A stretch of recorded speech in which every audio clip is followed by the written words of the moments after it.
बच्चों, जैसा कि आप जानते हैं चौथा अध्याय हम लोग पढ़ रहे हैं, पार्ट 4 हमारा इसमें चल रहा है। इसके अंतर्गत हम पढ़ रहे हैं इस्लाम का उदय और विस्तार। संपूर्ण विश्व में आज जैसे इस्लाम को मानने वाले उपस्थित हैं, उनका कैसे उद्भव हुआ और कैसे वो विभिन्न क्षेत्रों में फैले, उनका विस्तार कैसे हुआ, उनके साम्राज्य का, उनके धर्म का और उनकी सामरिक वैश्विक नीतियां क्या थी, इन सारी चीजों को हम लोग पढ़ रहे हैं। इनके उदय और विस्तार के क्रम में काफी कुछ चीजें हमने देखी हैं। अब हम लोग आकर पहुंच चुके हैं अपने टॉपिक, अगले जो हमारा 7वां टॉपिक है, 7वां पार्ट है इस वीडियो का, उस पर जिसका बिंदु हमारा जो है, जिसका विश्लेषण हम लोग पढ़ने वाले हैं आज है, वो है अब्बासी क्रांति।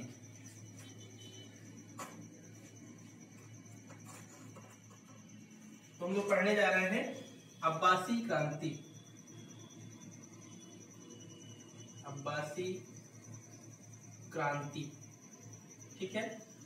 तो सबसे पहले यह जानना आवश्यक है कि अब्बासी क्रांति क्या है, क्यों है। क्रांति का मतलब होता है कि कोई ऐसा आंदोलन, कोई ऐसा मूवमेंट चलाया जाए जिससे व्यवस्था पूरी तरह से परिवर्तित हो जाए, व्यवस्था में परिवर्तन आ जाए, कुछ बड़े स्तर के परिवर्तन हमको दृष्टिगोचर हो हमें या दिखाई पड़े, उसमें उस व्यवस्था को हम क्रांति कहते हैं। अब्बासी क्रांति का मतलब, तो जो हजरत मोहम्मद साहब थे, उनकी मृत्यु के उपरांत विभिन्न समुदायों और संप्रदायों में संघर्ष की स्थिति उत्पन्न हुई ताकि वह उनके सत्ता के उत्तराधिकारी बन सके, क्योंकि सत्ता के उत्तराधिकार का कोई व्यवस्थित नियम वहां था नहीं। तो ऐसे में संकटकालीन परिस्थितियां बनी, कई लोग संघर्ष करते रहे। उसी में उमैयद वंश भी आया था, इससे पहले आप लोगों ने देखा उमैयद वंश। तो जो उमैयद वंश था वह मदीना से स्थापित था, मदीना से अपने आप को संचालित कर रहा था, जबकि अगर हजरत मोहम्मद साहब को देखा जाए तो आरंभिक काल में वो मक्का में रहते थे, मक्का से उनका विस्थापन हुआ था, तब जाके मदीना में अपने आप को स्थापित कर पाए थे। तो यहाँ पर जो अब्बास हैं, अब्बास ये हैं हजरत मोहम्मद साहब के चाचा। इनके द्वारा जो संप्रदाय चलाया गया, उसके जो अनुयायी थे वो अब्बासी कहलाए। अब एक तरह से ये उनके पिताजी के भाई हैं, यानी पारिवारिक संबंध है। पारिवारिक संबंध के कारण एक हद तक ये भी उत्तराधिकारी अपने आप को मान सकते हैं और मानते भी हैं, ठीक। तो इनके नेतृत्व में जो क्रांति हुई, हजरत मोहम्मद साहब की सत्ता के उत्तराधिकार के लिए, वो अब्बासी क्रांति कहलाई, ठीक। सिंपल था। अगर आपसे पूछा जाता है कि अब्बासी क्रांति से आप क्या समझते हैं, तो आप बताएंगे कि हजरत मोहम्मद साहब के चाचा अब्बास के नेतृत्वकर्ताओं ने या उनके मानने वालों ने जो क्रांति की उनके नेतृत्व में, वह अब्बासी क्रांति कहलाई। अब हम लोग जब आगे बढ़ते हैं तो देखते हैं इस क्रांति से पहले क्या था, कौन शासन कर रहा था। तो हमने देखा कि उमैयद वंश, उमैयद वंश शासन कर रहा है, ठीक है। तो ये जो उमैयद वंश है, इसे अपने शासन की, अपने सत्ता में रहने की बड़ी कीमत चुकानी पड़ी।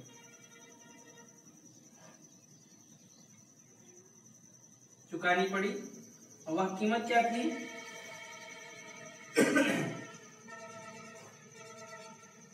कीमत थी दवा नामक एक आंदोलन में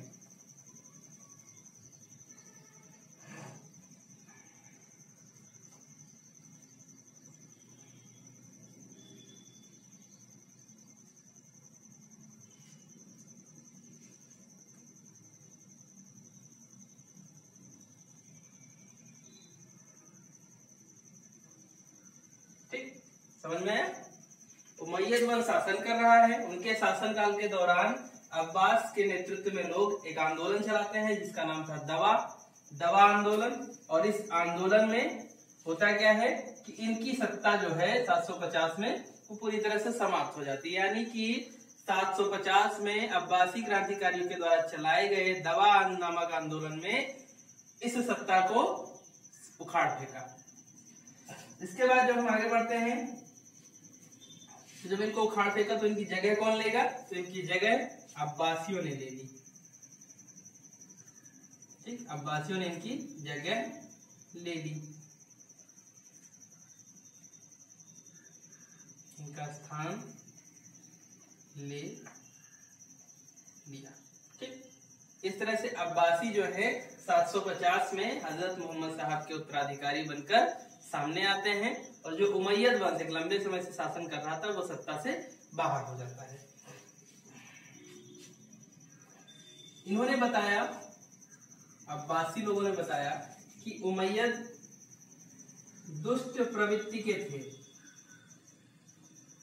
ठीक, इन्होंने बताया अपने विश्लेषण में कि उमैयद दुष्ट प्रवृत्ति के थे, और हम मतलब अब्बासी, हम मोहम्मद साहब के मूल इस्लाम को पुनः स्थापित करने आए हैं। यानी उन्होंने जो इस्लाम धर्म चलाया था, उन्होंने जो सिद्धांत दिए थे, उनमें इन लोगों ने काफी कुछ फेरबदल कर दिया था। हम उनसे जुड़े हुए हैं, उनके परिवार से जुड़े हुए हैं, यानी हमारी उनसे ज्यादा आस्था है, अतः हम आए हैं तो अब पुरानी चीजें जैसे वो चलाना चाहते थे वैसे चलाएंगे। यानी पूर्व के धर्म को पुनर्स्थापित करेंगे। ठीक, ये इन्होंने अपना काम बताया कि हम ये करेंगे। अब इस क्रांति के बाद से भाई धार्मिक ढांचा बदला, लेकिन जब सत्ता को उखाड़ कर फेंक रहे हैं तो साथ ही साथ क्या होगा, राजनैतिक ढांचा भी बदलेगा।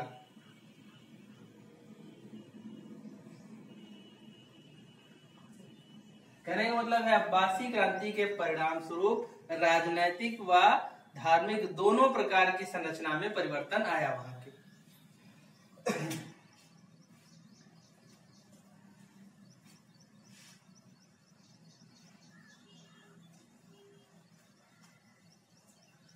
अब जब हम आगे बढ़ते हैं तो पाते हैं विद्रोह। ये अब्बासी क्रांति का विद्रोह कैसे शुरू हुआ। ये जो विद्रोह शुरू हुआ वो खुरासान से शुरू हुआ। भाई इन्होंने विद्रोह किया, दवा नामक एक आंदोलन ऐसा हुआ जो सफल हो गया और इनको वहां से भागना पड़ा, हटा दिया गया उमैयद को, और हजरत मोहम्मद साहब के चाचा जो थे उनके अनुयायी और वो सत्ता में काबिज हो गए।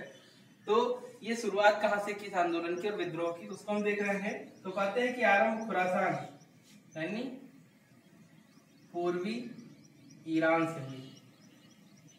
ठीक, पूर्वी ईरान से इसकी शुरुआत होती है, और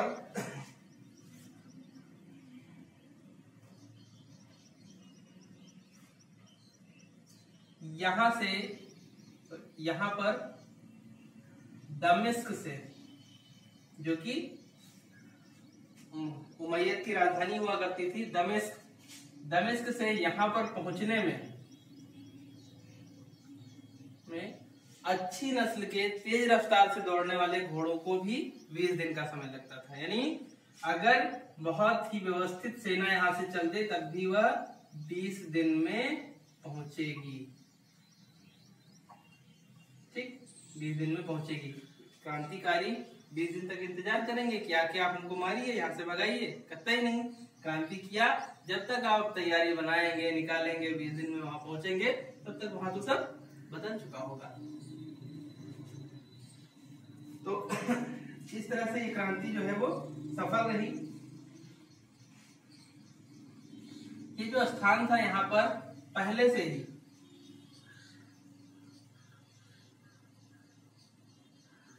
उमैयद को नापसंद किया जाता था। ठीक, देखिए अगर वहां पर आप विद्रोह कर रहे हैं, क्रांति संपन्न करा पा रहे हैं, तो उसके पीछे कहीं ना कहीं वहां के लोगों का योगदान होगा, वहां के रहने वाले लोगों का सहयोग होगा। अगर उनका सहयोग ना होता, वो अपने राजा के प्रति पूरी तरह से वफादार होते, ईमानदार होते, तो आप कितना भी प्रयास करते, चिल्लाने से कोई विद्रोह आंदोलन सफल होने वाला नहीं था। जब तक जनता समर्थन में थी शासक के, तब तक आप चिल्लाते रहिए, क्रांति करते रहिए, कोई फायदा नहीं। यहाँ पहले से ही उमैयद को नापसंद किया जाता था, इसका इन्होंने फायदा उठाया और इस क्षेत्र में आंदोलन किया, और उस आंदोलन को दबा पाना उमैयद के बस की बात नहीं थी, जिसके कारण उसे सत्ता से बाहर होना पड़ा।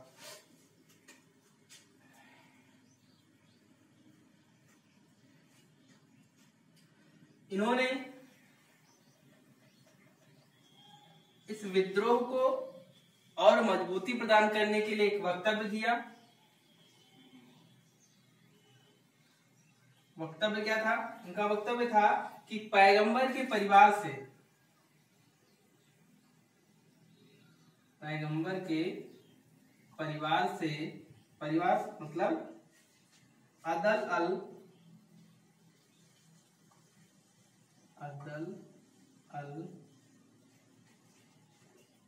बैत, परिवार को वहां की भाषा में अदल अल बैत कहा जाता था। कि उन्होंने बताया कि पैगंबर के परिवार से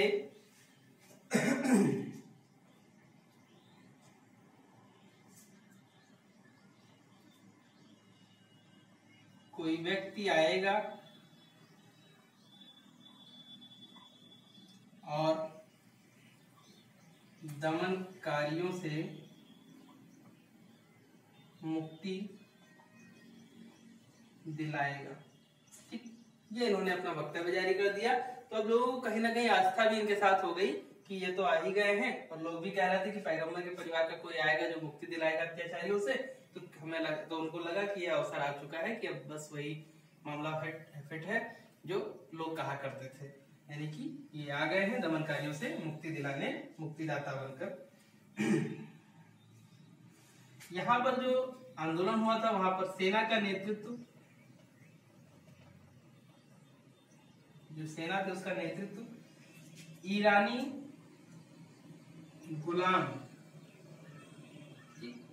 गुलाम जिसका नाम था अबू मलिक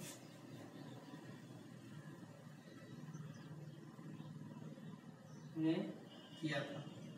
कभी कभी प्रश्न पूछा जाता है कि दवा आंदोलन में सेना का नेतृत्व किसने किया था? तो वो महोदय थे अबू मलिक, इन्होंने नेतृत्व किया था। और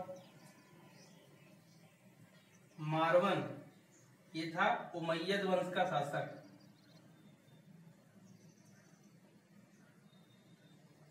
इसे नदी के किनारे हुई लड़ाई में पराजित किया था।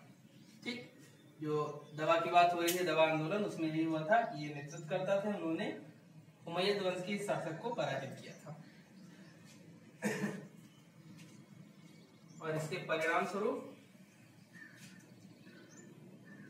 राजनैतिक व धार्मिक दोनों तरह के परिवर्तन हुए और अब्बासी लोग जो थे वो सत्ता के उत्तराधिकारी बनकर सामने आए, मुख्य पटल पर प्रस्तुत हुए। ये हुई अब्बासी क्रांति। अब अब्बासी क्रांति के बाद हमारा अगला टॉपिक जो इसमें आता है, इसी के साथ हम शुरू करेंगे। हालांकि वो बड़ा है तो 2 वीडियोस में आएगा, तो थोड़ा सा इसमें और थोड़ा सा नेक्स्ट वीडियो में कवर करेंगे।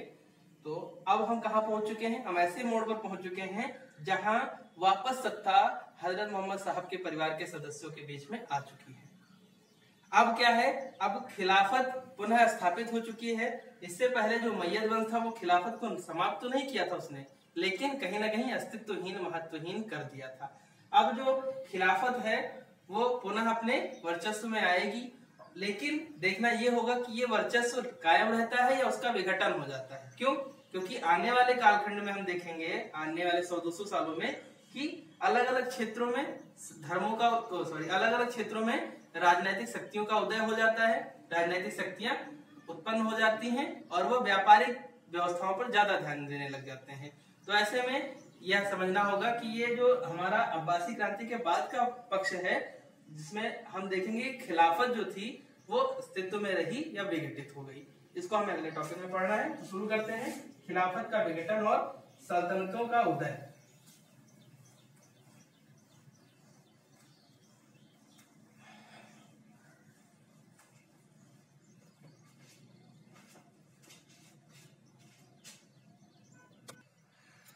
तो हम लोग पढ़ रहे हैं खिलाफत का विघटन और सल्तनतों का उदय।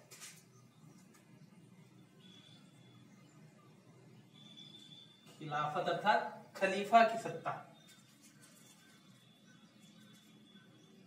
विघटन और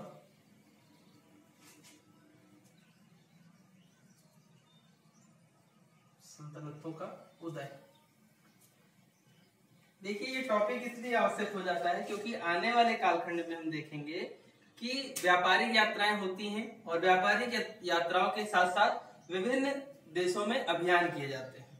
अभियानों का उद्देश्य कहीं पर धन का प्रसार होता है तो कभी धन वापस लेके आना होता है, दोनों तरह के होते हैं। तो ऐसे में हम देखेंगे कि आंदोलन में ये जो यात्राएं कर रहा है या जो आक्रमण हो रहे हैं विदेशों में, वो कौन कर रहा है? तो वो सल्तनत कर रहे हैं, यानी राजशाही परिवार कर रहे हैं, राजा कर रहा है। लेकिन व्यवस्था तो खलीफा की थी यहाँ, तो ये आए कैसे? भाई आप जब देखते हैं कि 712 में मोहम्मद बिन कासिम का आक्रमण भारत पर पहली बार हुआ, उसके बाद महमूद गजनवी आया, मोहम्मद गौरी आया, तो ये सब कौन है? ये सब तो शासक हैं। तो शासक कहाँ के होंगे? किसी सल्तनत के होंगे। लेकिन ये जहां से आ रहे हैं वहां तो खिलाफत की व्यवस्था थी, तो ये शासक कैसे हुए? तो यही चीज यहाँ पर हम समझेंगे कि कैसे खिलाफत का विघटन हुआ और ये सभी शासक जो है वहां पर उत्पन्न हुए। ये बात हम लोग यहाँ इस टॉपिक में समझने वाले हैं। तो इससे पहले हमने देखा अब्बासी। तो जो अब्बासी साम्राज्य था वह 9वीं सदी में कमजोर पड़ा। 9वीं शताब्दी जब आई तब वो कमजोर पड़ा और कमजोर पड़ने का जो कारण था वो था बगदाद पर नियंत्रण समाप्त हो जाना। बगदाद पर इनका नियंत्रण समाप्त हो गया और उसी के साथ ही इनका नियंत्रण पूरी व्यवस्था पर कमजोर पड़ने लगा। यानी अब ये क्या हुए हैं? पतन की ओर जा रहे हैं। इनका अस्तित्व धीरे धीरे अब्बासियों का समाप्त होने की कगार पर पहुंच चुका है। कारण क्या था?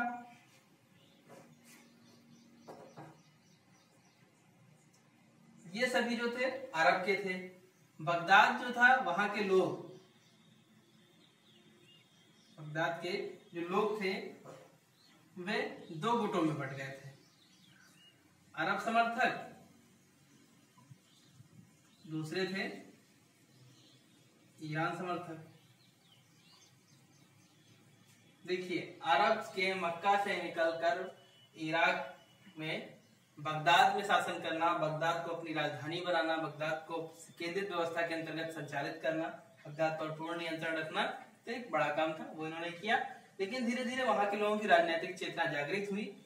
कुछ ने अरब के समर्थन में रहना स्वीकार किया, कुछ ने ईरान की स्वतंत्रता की बात की कि यहाँ पर कोई राजा हो, वो अपनी शासन सत्ता को स्थापित करे, उसके हिसाब से चला जाए, अरब के लोगों का हम समर्थन यहाँ पर नहीं करेंगे। ये स्थिति हुई। इसी के कारण दो गुट हो गए और इन दोनों गुटों में इसी मुद्दे को लेकर काफी विवाद हुआ। ठीक, विवाद हुआ।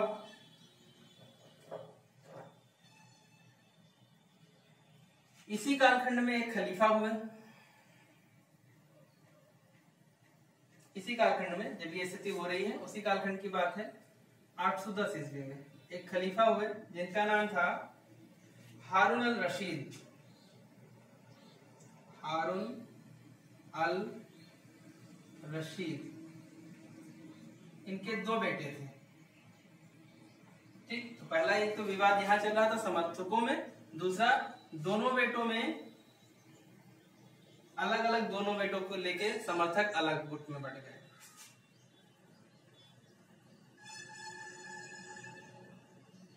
गुट बन गए और इन गुटों में भी आपसी झगड़ा विवाद बहुत बढ़ गया। यानी कि स्थिति कहाँ बन रही है? पहली स्थिति ये बनी, यहाँ विवादित स्थिति है, फिर दूसरा जो खलीफा है, जो व्यवस्था पर नियंत्रण करने वाला था, वो उसके पुत्रों को लेकर गुटों में बटा है उसका पूरा साम्राज्य। वैसे अगर एक शक्तिशाली शासक होता, शक्तिशाली खलीफा होता, तो इस गुट को कैसे भी करके समाप्त कर सकता था। लेकिन स्थिति यहाँ विवाद की है, उत्तराधिकार को भी लेकर विवाद हो गया है, गृह युद्ध की स्थिति है। ऐसे में इसका इन व्यवस्थाओं पर नियंत्रण कर पाना संभव नहीं है और इस कारण से क्या होगा कि इनका जो व्यवस्था इनकी होगी, इनकी जो सत्ता होगी, वो पतित होती जाएगी निरंतर, वो उसका ह्रास हो जाएगा, उसमें स्थायित्व में गिरावट आती रहेगी प्रतिदिन। यही हुआ। इसी कारण यह अब्बासी साम्राज्य जो था वो 9वीं शताब्दी में कमजोर पड़ गया। ये 9th सेंचुरी है, 800 से 900 के बीच, यानी 9वीं शताब्दी, इसी में ये कमजोर पड़ता गया।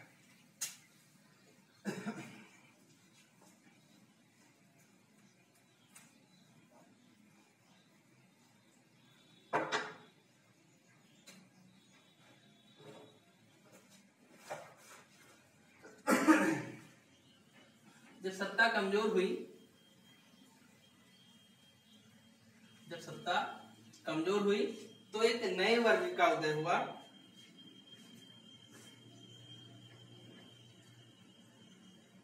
नया वर्ग उदित हुआ, वो था तुर्की गुलाम, जिसे मामलुक कहा जाता था। ठीक है, उमैयद की सत्ता को समाप्त किया अब्बासियों ने, और अब्बासियों की सत्ता गृह युद्ध के कारण समाप्त हुई और एक नया वर्ग उदित होता है अरब में, तुर्की गुलामों का, जिसे मामलुक कहा जाता है।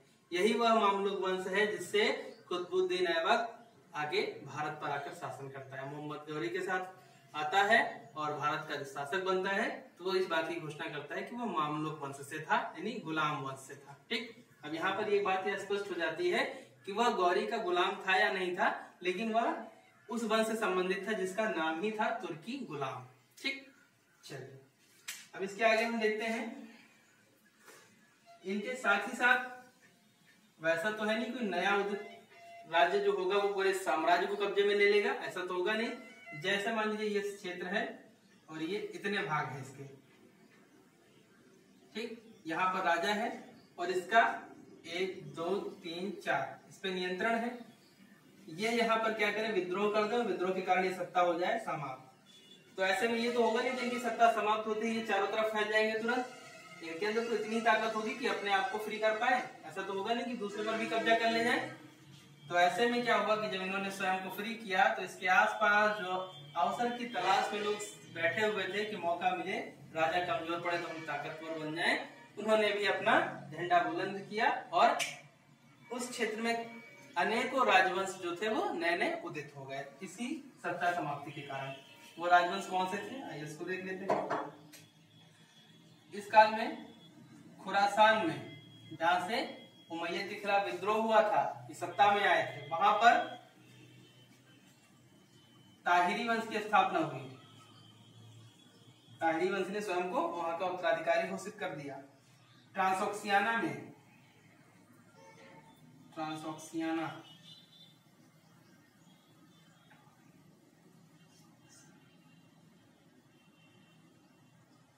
ट्रांसोक्सियाना में समानी वंश, ये नए वंश हैं, इस वंश के उदित होते ही ये भाई अपना जो है अपनी आवाज बुलंद करके सत्ता में आ जाते हैं। मिस्र में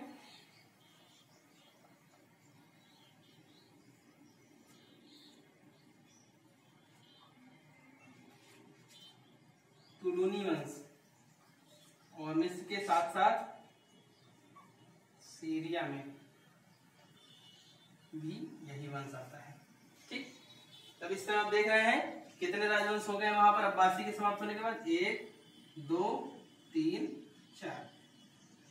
अब देखिए अब्बासी जब थे तो उन्होंने क्या किया था, खलीफा को एस्टेब्लिश किया था, खलीफा के पद को, खलीफा के नियंत्रण में सबको लाकर कर दिया था, यानी खलीफा जो थे खिलाफत का संचालन कर रहे थे, उन्हीं के अधीन सारी व्यवस्था चल रही थी। उनके समाप्त होते ही ये अलग, ये अलग, ये अलग, ये अलग हो गए। अब ये क्या है, ये सब राजवंश हैं और इनके द्वारा जो स्थापित होगा राज्य वो क्या होगा, इनकी सल्तनत कहलाएगा। कहते हैं कि तुम्हारी सल्तनत की बात है, तो ये क्या होगा, इन्होंने जो अपना राज्य स्थापित किया वो इनका सल्तनत था। और हम देख क्या रहे हैं, इसका पतन हो रहा है, सत्ता कमजोर पड़ रही है और उदित हो रहे हैं ये। ठीक, तो सल्तनतों का मतलब हो गया, यानी हमने देखा कि अब्बासी के नेतृत्व में जो खिलाफत की व्यवस्था स्थापित हुई थी वो विघटित हुई, और विघटित होने के बाद सल्तनत का नहीं सल्तनतों का, यानी बहुवचन है, प्लूरल नंबर की बात हो रही, सल्तनतों का उदय हुआ। 1 2 3 4, यानी एक से ज्यादा, दो से ज्यादा, यानी बहुवचन की बात हो रही थी। और बहुवचन में हम लोग आगे तो देखा हमने 1 2 3 4 इनका उदय हो गया। ठीक, यानी कि हमने देखा खिलाफत का विघटन और सल्तनतों का उदय इस प्रकार से हुआ। इसमें और भी बहुत सारी चीजें हैं आगे, वो भी हम लोग देख रहे हैं। उम्मीद है कि ये कॉन्सेप्ट आपको समझ में आ गया होगा कि सल्तनतों का विघटन और खिलाफत का विघटन और सल्तनतों का उदय, ये कॉन्सेप्ट जो है, ये टॉपिक आपको समझ में आ गया होगा। आगे फाइनली जो अब्बासी थे उनके हाथ से बगदाद कब निकला, उसकी बात हम लोग देखेंगे। भाई अचानक से तो होता नहीं कि सब व्यवस्थित हो जाए और सब समाप्ति हो जाए, एकदम से धीरे धीरे सत्ता कमजोर होती है और धीरे धीरे व्यक्ति सत्ता से बाहर जाता है। अभी पार्लियामेंट्री चुनाव होता है तो उसमें क्या होता है कि 5 साल पूरा हुआ, आप सत्ता से बाहर। लेकिन पहले क्या होता था, शासक 200 वर्षों से शासन कर रहा है तो उसको, उसके वंश को समाप्त होते होते जाते जाते कितना भी गलत करेगा तो 10, 20, 50 साल लग जाता था। तो ऐसे ही अब्बासियों के हाथों से बगदाद 945 ईस्वी में निकला। बगदाद 945 ईस्वी में अब्बासी लोगों के हाथ से निकल गया। इस तरह से हम वापस आ रहे हैं अब्बासी व्यवस्था पर, अब्बासी के हाथों से निकलने वाले साम्राज्य की बात पर वापस आ रहे हैं। ये निकला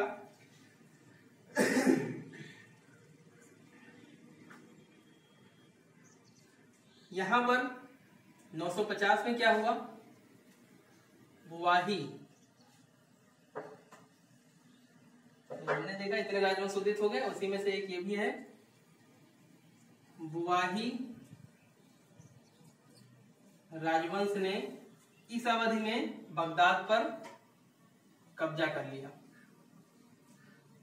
ठीक, फाइनली जैसे होता क्या है कि सत्ता के नियंत्रण से क्षेत्र तो हमेशा जाते रहते हैं धीरे धीरे, लेकिन जो मेन प्लेस होता है, जैसे जो उनकी कैपिटल होती है, जो राजधानी होती है, वो कभी अचानक से कोई ऐसा युद्ध होता है, वो कोई शक्तिशाली आता है और उस पर कब्जा कर लेता है। वही सिचुएशन यहाँ पर बनी। वहाबी वंश जो था उसका कोई अनुयायी आया और उसने क्या किया, इस पूरी व्यवस्था को अपने कब्जे में कर लिया, कैप्चर कर लिया।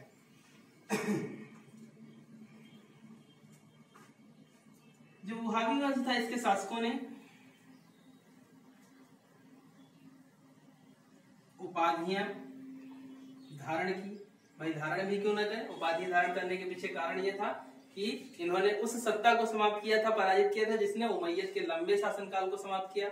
अब्बासियों को, जिन्होंने ये दावा किया कि वो सत्ता के अधिकारी हैं, सत्ता के रखवाले हैं और हजरत मोहम्मद साहब के उत्तराधिकारी होने के कारण वही सत्ता के जो है वास्तविक दावेदार हैं। तो ऐसी स्थिति में उनको समाप्त करने के बाद इन्होंने उपाधियां धारण की। उपाधि थी शहंशाह की।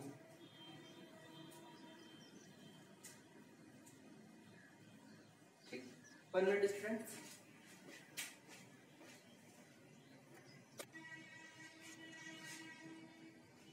ठीक, तो उस वंश को इन्होंने पराजित किया था। वो जो है, जो मुखिया बन के आया था, सबको समाप्त करके, जिसने अपने आप को स्थापित किया था, उसको समाप्त करने के बाद उपाधियां धारण की, जिसमें शहंशाह एक उपाधि उन्होंने धारण की थी।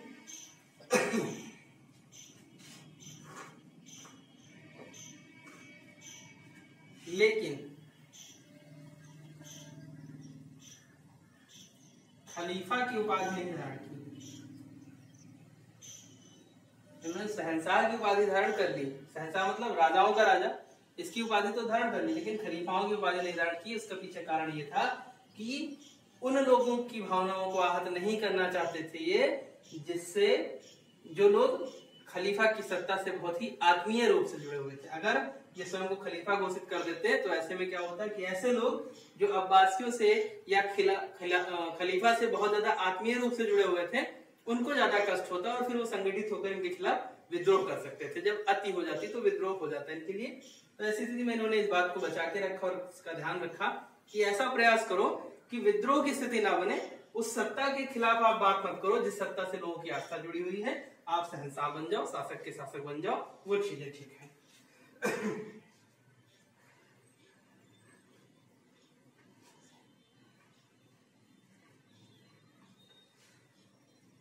इस सत्ता की व्यवस्था को न समाप्त करने के पीछे जो कारण था, उसका कारण ये था कि इन्हें फातिमी वंश से डर था। ये डरते थे फातिमी वंश से। अभी फातिमी वंश क्या है इसको देखेंगे हम लोग। ये मोहम्मद साहब की पुत्री थी,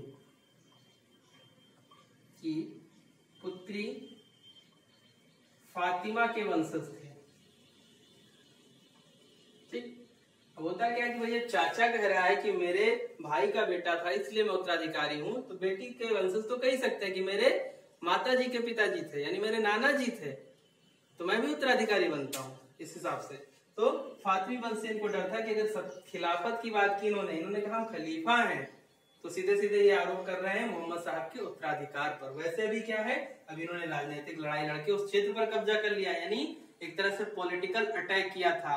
अगर ये कह देते कि हम खलीफा हैं तो अब क्या हो जाता है, रिलीजियस अटैक हो जाता, धार्मिक आक्रमण हो जाता, और इनके जो उत्तराधिकारी थे फातिमी वंश जो था वो लोग आकर इनके ऊपर चढ़ाई कर देते कि तुम कैसे हो, हम तो अभी जिंदा हैं।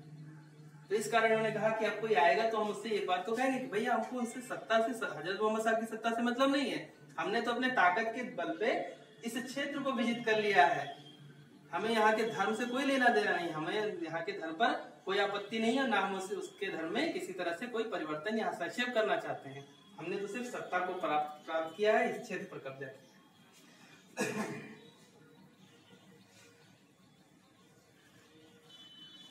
अच्छा, अगर देखा जाए तो जो फातिमी वंश है, जो फातिमा के वंशज हैं, वो वास्तव में वैध उत्तराधिकारी भी हैं, क्योंकि पिता के बाद पुत्री, अगर पुत्र नहीं है तो पुत्री, वही तो सबसे महत्वपूर्ण है उनके लिए। तो उनके जो वंशज हैं वो एक तरह से उनके वैध उत्तराधिकारी थे, और उन्हीं वैध उत्तराधिकारियों ने 969 ईस्वी में फातिमी वंश की स्थापना की।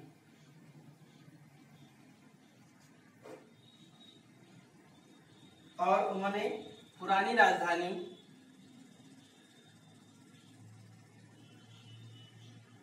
फुस्तात की जगह काहिरा को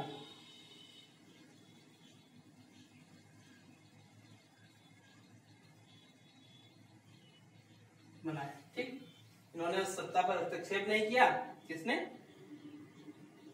जो अब्बासी को समाप्त करके आ रहे हैं इन लोगों ने, वहाबी ने सत्ता पर हस्तक्षेप नहीं किया, खिलाफत के बारे में कोई बात नहीं की। ऐसे में ये वंश स्थापित हुआ, लेकिन वो आकर यहाँ पर बगदाद पर किसी भी तरह का अपना हक नहीं जमाता है, बल्कि उसने फुस्तात जो था उसकी जगह पर नई राजधानी काहिरा को बना लिया और अपनी व्यवस्था को वहां से उन्होंने संचालित करना आरंभ कर दिया। तो इस तरह से हम लोग यहाँ तक पहुंचे हैं, फातिमी वंश तक। सल्तनतों का जो है उदय हम पढ़ रहे हैं कि अलग अलग क्षेत्रों में सल्तनत कैसे उदित हो रही है। हमने देखा वहाबी वंश आया था, 4 के बाद 5वां वहाबी, और 6ठा कौन सा आ गया, फातिमी वंश आ गया। 6 वंश इस समय हम लोग देख चुके हैं। 6 वंश जहां पर भी स्थापित होंगे तो अपनी सत्ता स्थापित करेंगे, अपना सल्तनत अपनी बनाएंगे। जैसे सल्तनत का मतलब है अपना राज्य क्षेत्र, तो अपनी सल्तनत बनाएंगे। तो 6 हो गए ना। अभी तक क्या रहा, सिर्फ खिलाफत था, खलीफा के अधीन सब चलता था। अब क्या है, वो क्षेत्र 6 हिस्सों में बढ़ चुका है, 6 महत्वपूर्ण वंश वहां पर उदित हो चुके हैं। तो हम लोगों ने क्या देखा, पढ़ना था खिलाफत का विघटन। तो खिलाफत का विघटन मतलब सल्तनतों का उदय, मतलब खिलाफत का विघटन। भाई जब तक ये विघटित नहीं होंगे तब तक उनका उदय कैसे होगा। तो सिंपल सा है। तो हम लोगों ने देखा अभी तक लगभग 6 ऐसी सल्तनतें उदित हो चुकी हैं जिन्होंने इनकी सत्ता को चुनौती दी है। यत्र तत्र वो इनसे बात नहीं करते हैं, इनके बीच में हस्तक्षेप नहीं करते हैं, इनके सिद्धांतों की बात नहीं करते हैं, लेकिन कहीं ना कहीं अपना अस्तित्व इन्होंने जरूर बना लिया है। इस तरह से हमने देखा कि कैसे एक खिलाफत या खलीफा की व्यवस्था जो थी पूरे क्षेत्र में, अरब में, वो कैसे डिस्ट्रॉय होती गई धीरे धीरे। लोगों के एक के बाद एक लोग कैसे आते गए और उसको नष्ट होती गई वो, और कैसे वहां पर अलग अलग क्षेत्रों में राजा या फिर शासक या फिर ये कहिए कि सल्तनत का उदय हो गया, राजवंशों ने अपनी सत्ता स्थापित कर ली। ठीक, तो इस वीडियो में हम लोगों ने इतना समझा। इसी का थोड़ा सा पार्ट और बचेगा, कुछ चीजें और हैं तो मैं आने वाले नेक्स्ट वीडियो में बताऊंगा, और इसी में बताने में बहुत ज्यादा लंबा हो जाएगा, 1 आवर से प्लस हो जाएगा हमारा वीडियो, इसलिए हम इसमें नहीं बता रहे हैं। इसी का सल्तनत का विघटन का पार्ट 2 आ जाएगा, वो पार्ट 8 में आप देखेंगे, जिसका 8वां भाग होगा हमारे पूरे चैप्टर का। उस 8वें भाग में आप इसके आगे का जो भाग है उसको देखेंगे। तो इसको समझिए, देखिए, और कोई दिक्कत हो तो आप लोग हमसे कांटेक्ट कीजिए, पूछिए, समझिए, और फिर थैंक यू।